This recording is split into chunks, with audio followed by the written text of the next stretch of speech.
चौथी शक्ति के रूप में प्रशांत किशोर की मौजूदगी पूरे बिहार के लिए संकेतक है और होश उड़े हुए हैं दोनों गठबंधनों के कि प्रशांत किशोर पता नहीं कहां किसकी सेहत बिगाड़ रहे। हम एक ट्रेंड देख रहे हैं ज्ञानेश्वर जी, ये ट्रेंड हम देख रहे हैं जब से बिहार बदलाव की यात्रा उन्होंने शताब्दी एरा से शुरू की है, तब से हर सभा में भीड़ जुट रही है, हर जगह लोग जुट रहे हैं। और हम लोग पहले दिन से जो उनका कोण अब ऐसा लग रहा है, जैसे जैसे चुनाव नजदीक आ रहा है वैसे वैसे ऐसा लग रहा है कि जो बदलाव का आकांक्षी वर्ग है बिहार का, जो बिहार में बदलाव देखना चाहता है, जिसको पहले अब इस बात को इस तरह से समझिए कि एक वर्ग था जो आरजेडी को वोट नहीं देना चाहता है, बड़ा वर्ग है बिहार में जो नहीं देना चाहता है, जिसके दिमाग में उसकी स्थिति में है आरजेडी की पुरानी बात है, वो नहीं देना चाहता है। लेकिन उसको नीतीश कुमार को लेकर के वो दुविधा की स्थिति में था कि देख ही नहीं। जब से नीतीश कुमार की सेहत बिगड़ी है तब से उसकी दूरी नीतीश कुमार से भी दूर होने लगी है, बढ़ने लगी है। उनका वोट भी लगातार कम हो रहा है, उनकी लोकप्रियता लगातार कम होती जा रही है। अकेले जब लड़े थे 14 में तो उनको 16% वोट आया था। आज कोई भी सर्वे उनको 10% से ज्यादा की पार्टी नहीं मान रहा है, जेडीयू। तो ये जो उनका वोट कम हो रहा है वो उसका एक बड़ा हिस्सा प्रशांत किशोर की तरफ शिफ्ट हो सकता है। ये एक बहुत बारीक राजनीतिक बात है जिसको सर्वे करने वाले लोग बहुत गहराई से समझ रहे हैं, उठा रहे हैं, इसके आंकड़े भी ले रहे हैं। नीतीश कुमार से जिन लोगों का मोह भंग हो रहा है, या मोह भंग से ज्यादा ये कहें कि जिनको लग रहा है कि अब नीतीश कुमार बुजुर्ग हो गए और बिहार संभालने की स्थिति में नहीं है, उसका एक बड़ा वर्ग प्रशांत किशोर के साथ जा रहा है या प्रशांत किशोर की तरफ देख रहा है कि ये कोई बन सकते हैं कि नहीं, हमारे लिए अवसर कोई हो सकते हैं कि नहीं हो। तो प्रशांत किशोर वो अवसर बन रहे हैं। और हम फिर दोहरा रहे हैं ज्ञानेश्वर जी, 20 से 22% वोट बिहार का हमेशा तीसरी ताकत को जाता है, अन्य को जाता है। 78 से 80% वोट ही बढ़ता है दोनों गठबंधनों के बीच में। तो उसका मालिक कौन है? इस बार आप इतना मान के चलिए कि निर्दलियों के लिए कोई स्थान बिहार में नहीं रहेगा। पिछली बार निर्दलियों को 9% वोट मिला था, तो वो निर्दलियों के लिए कोई स्थान नहीं रहेगा। ऐसे ही अगर गिनते चले जाएं तो 9% निर्दलियों को जो वोट था वो उनके लिए इस बार नहीं होगा, 2-3% होगा। पिछली बार 5.66% चिराग पासवान ले आए थे अकेले लड़के।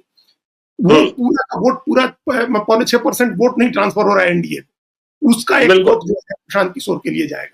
3.5% के करीब वोट आया था उस गठबंधन को जो ओवैसी और उपेंद्र कुशवाहा और देवेंद्र यादव और बसपा का था, तो वो भी खत्म है इस बार।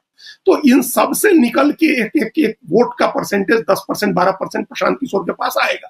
और उसके अलावा 10-12% वोट जो है वो आकांक्षी वर्ग है, जो जाति भेद से ऊपर, धर्म भेद से ऊपर बिहार के बदलाव के लिए मतदान करना चाह रहा है, जिसकी इच्छा है कि करे। जो आदर्शवादी युवा है, जो आइडियलिस्ट युवा है, या जो आइडियलिस्ट बुजुर्ग हैं, जो लोग सरकारी नौकरियों से रिटायर हुए हैं, जो लोग सेना से रिटायर हुए हैं, जो लोग दूसरी जगह नौकरी करते थे लौट के गांव आए हैं अपने, ऐसा एक बड़ा वर्ग है जो प्रशांत किशोर में एक संभावना देख रहा है। हमने कितने ज्ञानेश्वर जी दिल्ली रहने वाले दर्जनों रिटायर्ड आईएएस, आईपीएस, आईआरएस के अधिकारी मिलते हैं और वो कहते हैं कि प्रशांत किशोर में उम्मीद है। देखिए, बीजेपी ने कोशिश प्रारंभ की है जिसके बारे में फिर से पुनर्विचार शुरू हो गया है। एक भारत श्रेष्ठ भारत। तैयारी किस बात की है कि चुनाव कब होना है? चुनाव होना है दशहरा से छठ के बीच में, कि 50 लाख वैसे अप्रवासी बिहारी जो दूसरे प्रदेशों में रह रहे हैं उन्हें बिहार लाया जाए और वोट कराया जाए। लेकिन जब बिहार के बीजेपी के नेता उन 150 जिलों में पहुंचे तो बिहारियों ने प्रशांत किशोर की बात उनके बीच छेड़ दी।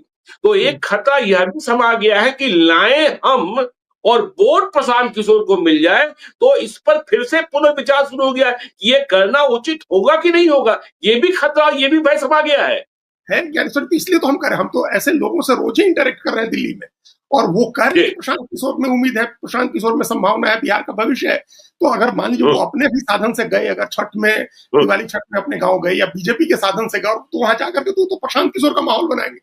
तो हमने कहा 10-12% तो वो पॉलिटिकल वोट है, फ्लोटिंग वोट, जो पिछली बार चला गया था चिराग पासवान को या उपेंद्र कुशवाहा ओवैसी के गठबंधन को या निर्दलीय को, उसका एक बड़ा वोट जाएगा प्रशांत किशोर को।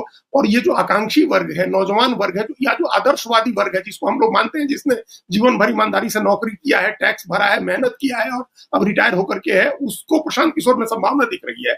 अगर वो प्रशांत किशोर के साथ आता है तब तो, और प्रशांत किशोर अच्छे कैंडिडेट चुन लेते हैं, तब तो एक निश्चित रूप से बिहार का चुनाव त्रिकोणात्मक बना देंगे।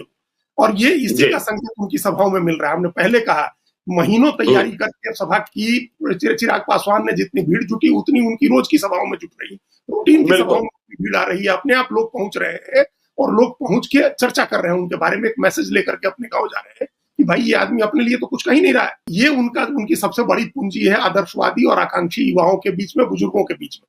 तो ये जी। वो उनकी सभाओं में आने और महिलाएं जिस तरह से उनकी सभाओं में आ रही हैं, नौजवान आ रहे हैं और जो एक मैसेज लेकर के गांव-गांव जा रहे हैं, ये दोनों गठबंधनों के लिए बहुत चिंता की बात है, बहुत सोचने की बात है और उन्होंने अपनी ताकत दिखा दी है हर जगह। बिहार का चुनाव दिलचस्प होने जा रहा है और बिहार के चुनाव में तीसरी शक्ति भी अब मजबूत होती जा रही है और एनडीए के भीतर खटपट है और इंडिया ब्लॉक में अब तक कुछ तय नहीं हो पाया है। तेजस्वी यादव का नेतृत्व ही तय नहीं हुआ है।